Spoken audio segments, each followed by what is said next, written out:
आइए,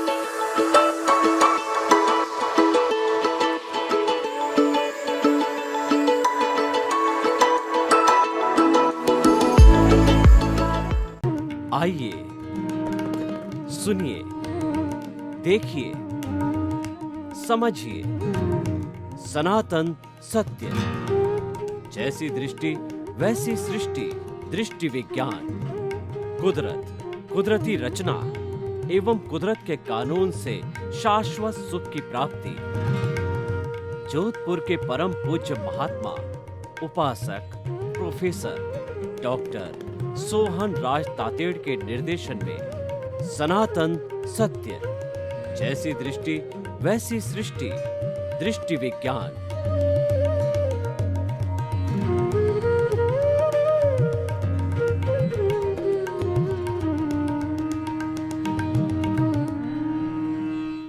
मातृशक्ति को नमन। आज का हमारा बहुत सुंदर विषय बहिरात्मा, अंतरात्मा और परमात्मा। देखिए, ये हमारे भीतर जो आत्मा है, जो चेतन तत्व है, वह तो एक ही है, लेकिन उसकी 3 कैटेगरी शुद्धिकरण के हिसाब से है। बहिरात्मा बॉन्डेड है, अशुद्ध है। अंतरात्मा उससे अधिक शुद्ध है, क्योंकि ज्ञान मिलने पर अंतरात्मा की स्टेज आती है और वो परार्थ की चेतना से जुड़ी हुई है। बहिरात्मा स्वार्थ की चेतना से जुड़ी हुई है। और तीसरा परमात्मा पद होता है, वह हमारी मंजिल है, वो हम बनना चाहते हैं, वह शाश्वत सुख की स्थिति है, वो ब्लिस की स्थिति है। और परमात्मा पद पाने के बाद में कुछ भी पाना शेष नहीं रहता है, वह हमारे जीवन का उद्देश्य है। इसीलिए एक ही आत्मा होने के कारण हम इसकी कैटेगरी बताते हैं आपको। आत्मा अलग अलग नहीं है, शुद्धिकरण के हिसाब से इसकी कैटेगरी है, इसकी स्टेजेज है, इसके स्तर है। इसीलिए आप कंफ्यूज नहीं हुए। बहिरात्मा क्या होता है?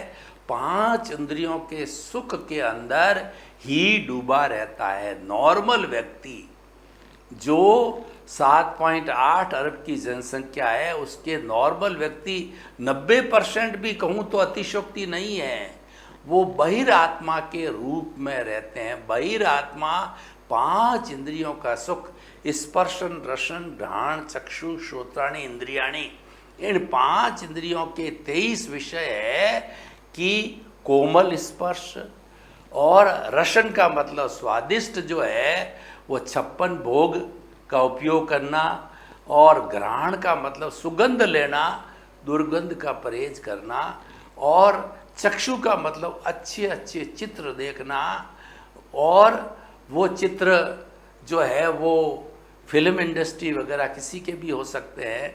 और कान का अर्थ, कान का उपयोग करता है वो सुंदर सुंदर गाने सुनना। तो ये इसके अंदर वो जो है लुभावना हो जाता है, उसके अंदर ही डूब जाता है, वह बहिरात्मा कहलाता है। बहिरात्मा के लिए कहा गया है, मैंने पिया मेरे बैल ने पिया, कुआं डहे तो डहे। यानी वो इतना स्वार्थी तत्व होता है कि मेरा काम हो जाए, उसके अलावा चाहे कुछ भी किसी का कुछ बिगाड़ हो, मुझे कोई लेना देना नहीं है। पुराने ज़माने के अंदर पशु जो है वो बहुत ज़्यादा हुआ करते थे। पशुओं का पूरा उनके पास में टोला रहता था, तो उनको पानी पिलाना पड़ता था। पहले ही उसने पानी खुद पी लिया, पशु को पिला दिया, भेड़ चराने वाला होता था। और उसके बाद में वो कहता है कि मैं तो अब यहाँ से रवाना, अब चाहे कुआं ढह जाए कर जावे। उसकी भावना गलत है, क्यों तुम्हारे जैसे और कई शेफर्ड्स जो है वो गडरी आएंगे, सबके पशुओं को पीना, तुम सबकी चिंता करो, सबके मंगल की चिंता करो। जो स्वार्थी होता है सबके मंगल की चिंता भावना नहीं करता है, क्योंकि वो इंद्रिय सुख तक ही सीमित है, स्वार्थ की चेतना तक की सोच। तो ज़्यादातर लोग यहीं तक रहे। स्वार्थ बुरा नहीं है, किसी व्यक्ति के परिवार होता है, परिवार का भरण पोषण करता है, बुरा नहीं है। और इंद्रियों के जगत में भी वो कोई भी अनैतिकता नहीं करता है, समाज के द्वारा बनाई गई एथिक्स का वो उल्लंघन नहीं करता है। यहाँ तक तो वो सही व्यक्ति है, लेकिन अनैतिकता करता है, अपराध करता है, हिंसा करता है, व्यभिचार करता है, आतंकवाद करता है, जुआ खेलता है, चोरी करता है और शराब पीता है, व्यसनी है, ऐसी अनैतिकता के काम करने वाला वो तो निकृष्ट है, उसको समाज कभी पसंद नहीं करता है। और ऐसे लोगों को समान हीन दृष्टि से देखता है, हे दृष्टि से देखता है। और ऐसे लोग दुर्गति के कारण 84 लाख में घूमते हैं और उसके साथ साथ में तिर्यंच गति या जो है नरक गति तक भी जा सकते हैं, 7वीं नारकी तक भी जा सकते हैं, वो अलग विषय है। ये सारा बहिरात्मा हुआ। लेकिन प्रश्न ये है, बहिरात्मा से हम आगे कैसे बढ़ें? ये सबसे बड़ा प्रश्न है। वो आगे वही व्यक्ति बढ़ सकता है जिसका पुण्योदय है, जिसका भाग्योदय, भाग्योदय कहिए या पुण्योदय कहिए, वो जब पुण्य का उदय होता है, जब वो भाग्योदय होता है, और वो परिणाम है। लेकिन उस भाग्योदय को, पुण्योदय को, पापोदय को जो है हम कर्ता भाव में ले जाते हैं कि मैंने दिया। पापोदय तो कोई चाहेगा नहीं, और जब पुण्योदय होगा तो वो कहेगा कि मैंने घर बनाया, परिवार का पालन पोषण मैंने किया, और मैंने इतनी संपत्ति को इकट्ठा किया, मैंने इतनी दुकानें ली, और मैंने करोड़ों रुपए जोड़े, मैंने इतना बड़ा प्रॉपर्टी को इकट्ठा किया, मैं मेरा के संसार के अंदर वो रहता है, वह भी बहिर आत्मा है। तो मैं मेरा जब तक है, जब तक कर्ता भाव है, व्यक्ति स्वार्थ की चेतना बहिर आत्मा रहता है, और कर्ता भाव मिटता है। वो मिटे कैसे? कर्ता भाव मिट करके वो आत्म पद पर बैठता है, उसकी जगह चेंज होती है। सीट चेंज होने के बाद में जो है वो बहिर आत्मा वही है, आत्मा अलग अलग नहीं, तीनों आत्मा एक सी है। उसके शीट बदलती है, उसका पद बदलता है, उसकी कैटेगरी बदलती है, उसका स्तर बदलता है, उसका नाम बदलता है, चीज़ आत्मा वही है। तो इसीलिए अब आप आगे चलिए कि देखिए जीवन के अंदर हमारा पुरुषार्थ क्या है कि आप सद्गुरु की खोज कीजिए, आप ज्ञानी पुरुष की खोज कीजिए। ज्ञानी पुरुष ही आपका कल्याण कर सकते हैं। ज्ञानी पुरुष के पास अतिशय होता है, ज्ञानी पुरुष के पास करुणा होती है, वो करुणा के सागर होते हैं, वो हमको बहिरात्मा से अंतरात्मा बना देते हैं। लेकिन वो तो केवल निमित्त का काम करते हैं, उपादान हमारा चाहिए। अगर उपादान हमारा नहीं है तो हम बहिरात्मा से अंतरात्मा के पद पर नहीं जा सकते। लेकिन हमारी किस्मत ने जोर मारा और हमने जो है वह गुरु की तलाश की। कैसे गुरु की तलाश की? स्वामी विवेकानंद का मैं उदाहरण देना चाहता हूँ। उनके बचपन का नाम नरेंद्र नाथ था और वो बहुत एक गरीब परिवार से, कई भाई बहन थे और उनके पूरी आर्थिक स्थिति बहुत कमज़ोर थी। फिर भी उनका उपादान बहुत बड़ा था। पिछले जन्म से वो क्षोभसम लेके आए थे, अच्छा उपादान लेकर के आए थे। उसके अनुरूप उन्होंने बचपन से ही ये खोज प्रारंभ की कि मुझे सद्गुरु मिले, क्योंकि उनका सोचना था गुरु बिना ज्ञान नहीं। ज्ञान की प्राप्ति के लिए गुरु की आवश्यकता होती है।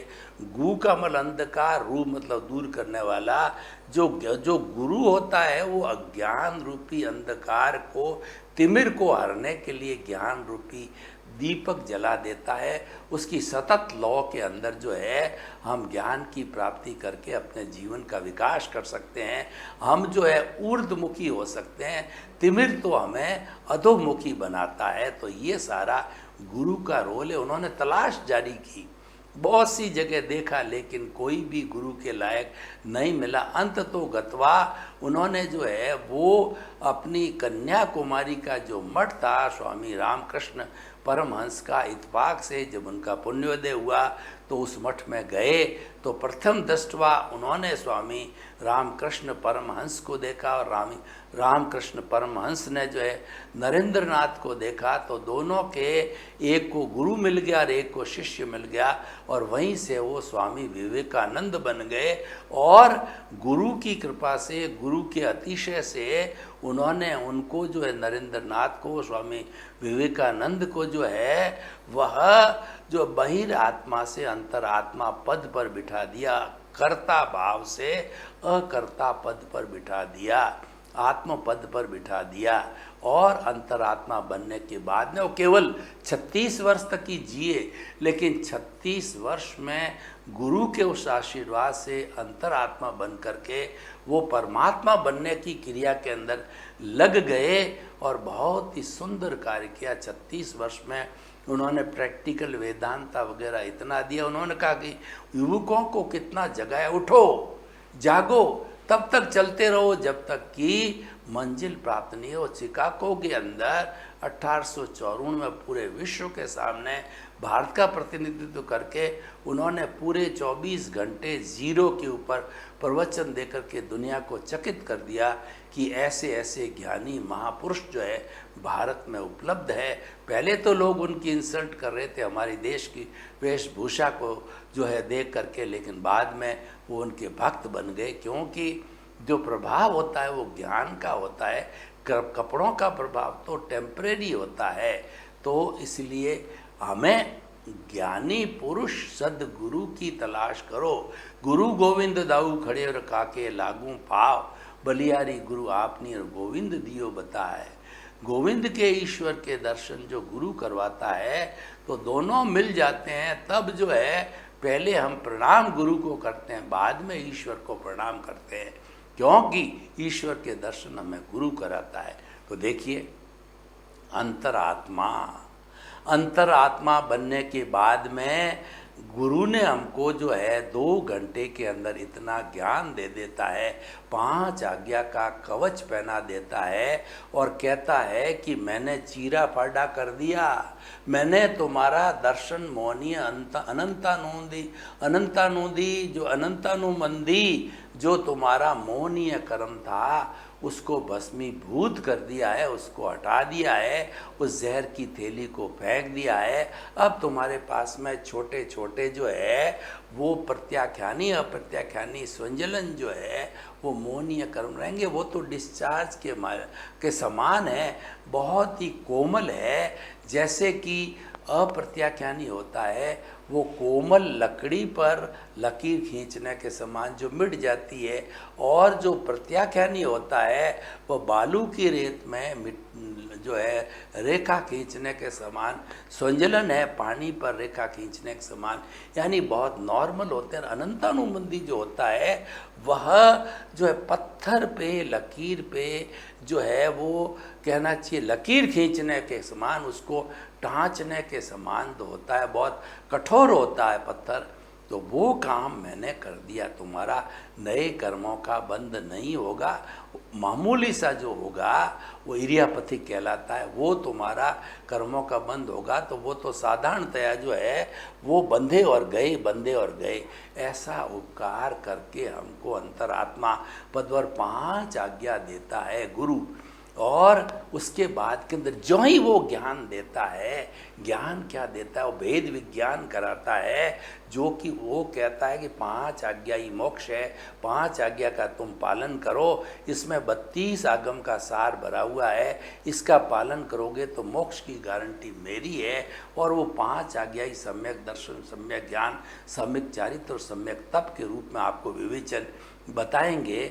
तो सारी कृपा करके, और वह जो है वह दर्शन कराता है। क्या दर्शन कराता है, वो उस दिन के अंदर 2 घंटे में सारा समझा के वो कहता है जब घर जाओ तब तुम्हारा जो भी काम, वह न तो कोई दीक्षा दिलाता है, केवल ज्ञान दीक्षा होती है, केवल दृष्टि परिवर्तन होता है, केवल दृष्टि विज्ञान होता है, हमको ज्ञाता दृष्टा बनाता है। और वह हमको ये कहता है कि चाहे पेड़ पौधा, गाय भैंस, ऊंट बैल, जिस रास्ते से तुम घर जा रहे हो देखते रहो, जो भी जीवित प्राणी आवे तो तुम उसके भीतर विराजित शुद्ध आत्मा भगवान को निर्दोष दृष्टि से दर्शन कर नमस्कार करता हूँ। व्यवहार जगत में लोग समझ नहीं पाएंगे, वो तो कहेंगे पागल है, लेकिन वह गुरु हमको, वो आप अपने मानसिक रूप से बोलना है, हर एक के दर्शन करना। पेड़ है शुद्ध आत्मा भगवान नमन, कौआ है शुद्ध आत्मा भगवान, गाय है शुद्ध आत्मा भगवान, बैल है शुद्ध आत्मा भगवान, चींटी है शुद्ध आत्मा भगवान, सब में शुद्ध आत्मा भगवान के दर्शन करना आत्म तुला का सिद्धांत देता है। ये सबसे बड़ा परिवर्तन करता है।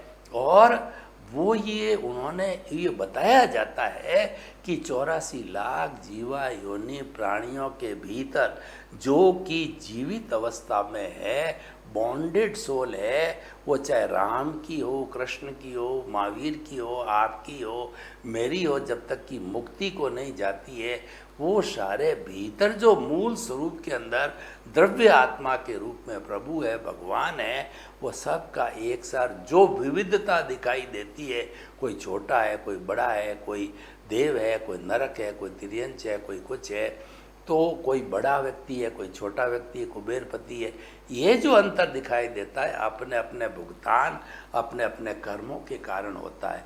ये बहुत बड़ा आत्मतुल्ला का सिद्धांत वो दिया जाता है।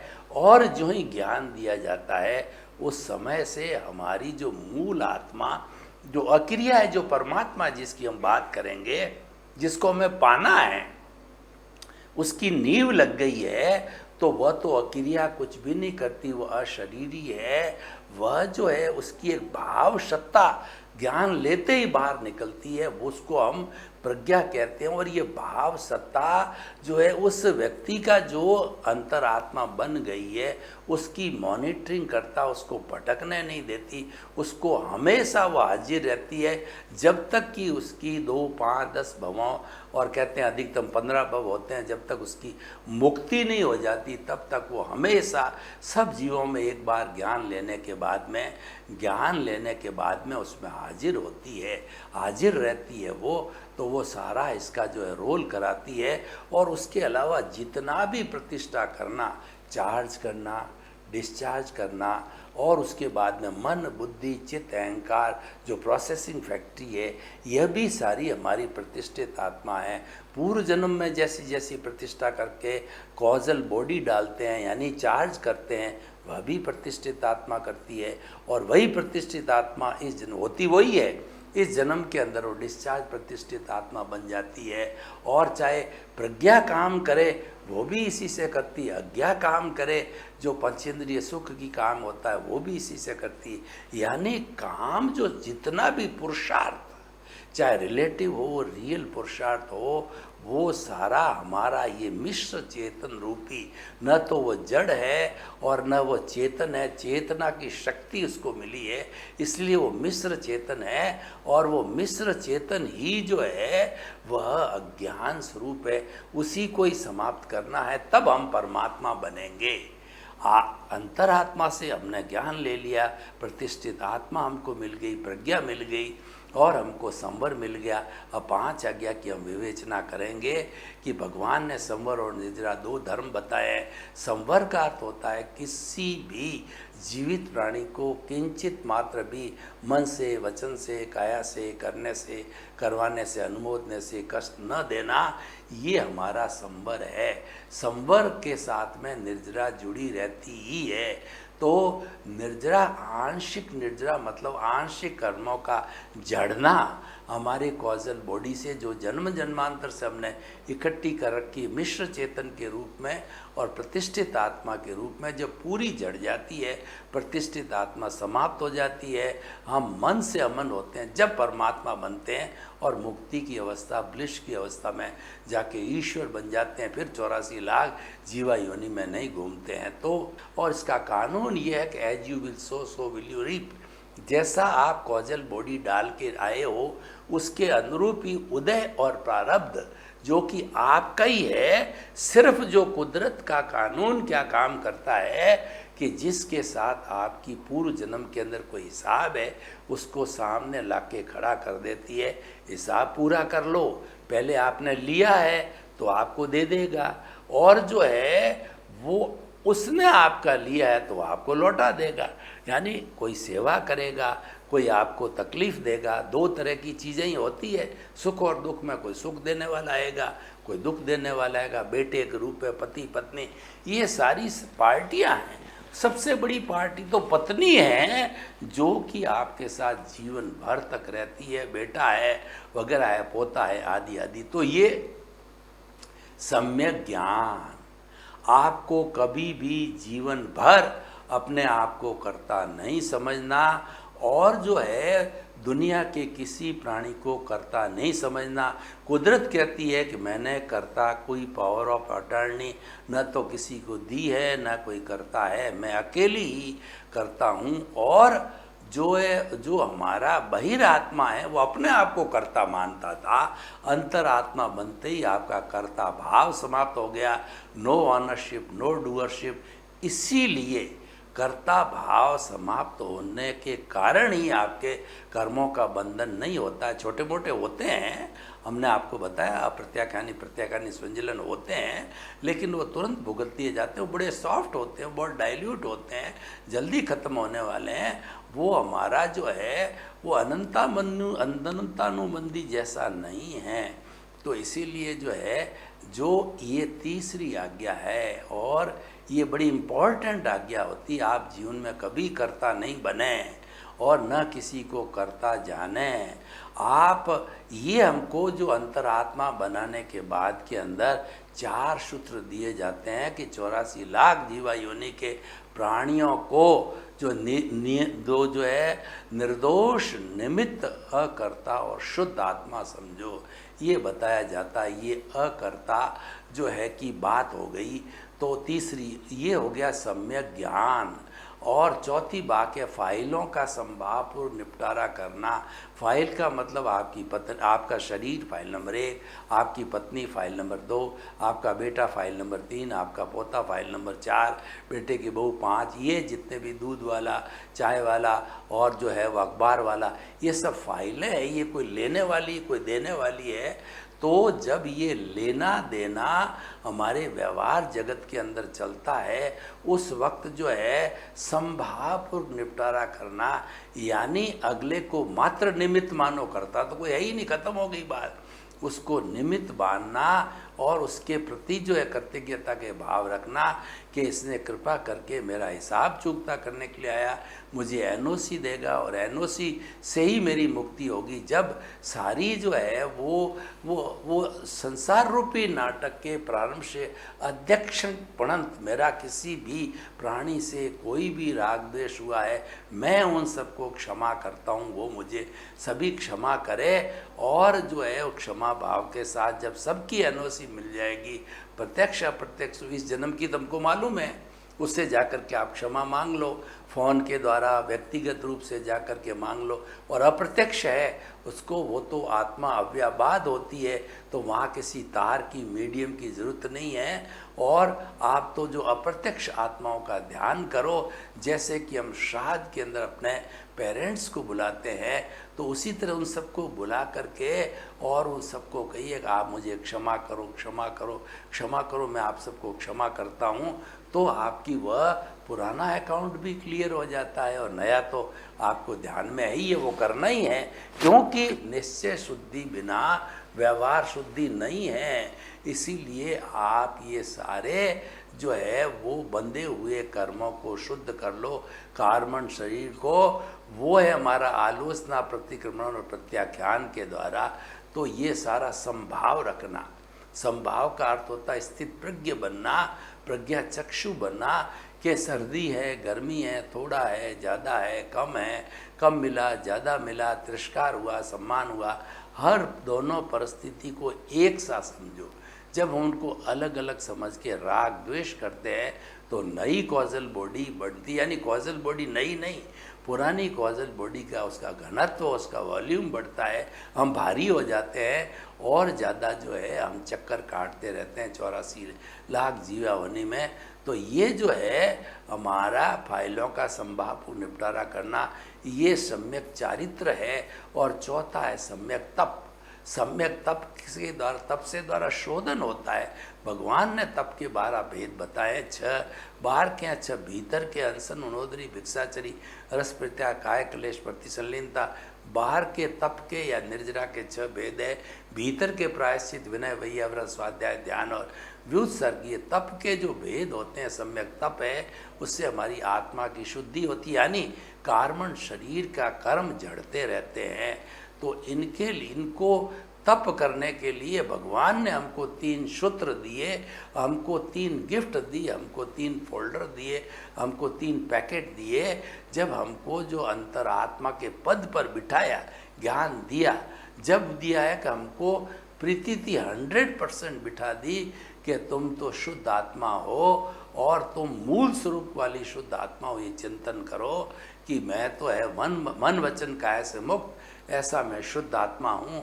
ये जो है वो चिंतन करना, और इसको प्रीतिथि बोलते हैं। 24 आवर्स इसकी जानकारी रहना प्रीतिथि है। और जागृति का मतलब पुरुषार्थ, रियल पुरुषार्थ। आप 24 घंटे ये आत्मा के अकाउंट में रहो, आत्मा की बात करो। और इसको ज्ञाता दृष्टा बोलते हैं, दृष्टि विज्ञान बोलते हैं कि जीवन भर हमेशा के लिए आत्मा की बात करते रहो कि आत्मा अजर है, अमर है, अविनाशी है। इसका रंग नहीं, रूप नहीं, गंध नहीं, वर्ण नहीं, जलती नहीं, मरती नहीं, कटती नहीं। और ये जो है अजर अमर की बात करना, ये हमारा सम्यक तप है। तो ये सारा मिलकर के मुक्ति का रास्ता खुलता है और हम परमात्मा बनते हैं। तो मैंने इन सब का 3 कैटेगरी का विवेचन किया। सर्वे भवन्तु सुखिनः, सर्वे सन्तु निरामया। लोक के सब जीवों को सुख मिले, शांति मिले, आनंद मिले, प्रेम मिले, और सब भाई भाई की तरह साथ रह कर के और इस धरा के ऊपर स्वर्ग को उतार लाए। आपके प्रति मंगल भावना, शुभकामना। ओम शांति, ओम शांति।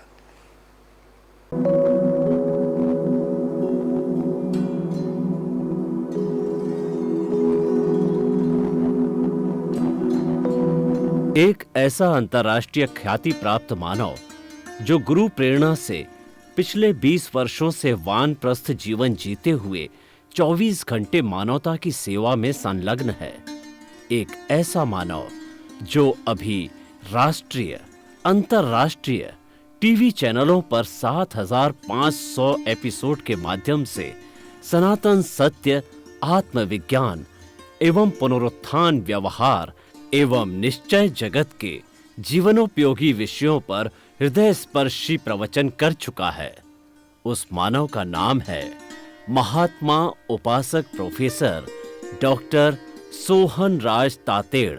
प्रोफेसर तातेड़ द्वारा योग, दर्शन, शिक्षा विषयों पर रचित पीएचडी स्तर के 250 शोध ग्रंथ भारत के 100 प्रतिष्ठित विश्वविद्यालयों में शोधार्थी पढ़ रहे हैं तथा वे सभी शोध ग्रंथ वहां की सेंट्रल लाइब्रेरियों में उपलब्ध हैं। महात्मा सोहन राज ने अभी तक हजारों स्कूलों, कॉलेजों, विश्वविद्यालयों एवं संस्थाओं में सेमिनार, वर्कशॉप, कैंप लगाकर लाखों विद्यार्थियों को योग, दर्शन, शिक्षा का प्रशिक्षण देकर उन्हें सुसंस्कारित किया। डॉक्टर तातेड़ ने भारतीय संस्कृति उत्थान के 4000 से अधिक समसामयिक विषयों पर आर्टिकल लिखकर ऑनलाइन जर्नल, पत्रिकाओं, वेबसाइट्स पर प्रकाशित किया, जिसका उपयोग लाखों पाठक कर रहे हैं। उपासक तातेड़ के 5000 से अधिक आज का सुविचार, आज का शुभ संदेश, आज का मंगल भावना योग आदि चिंतन websites, Twitter, blogger, Facebook, YouTube माध्यमों से लाखों लोग अपना जीवन निर्माण कर रहे हैं।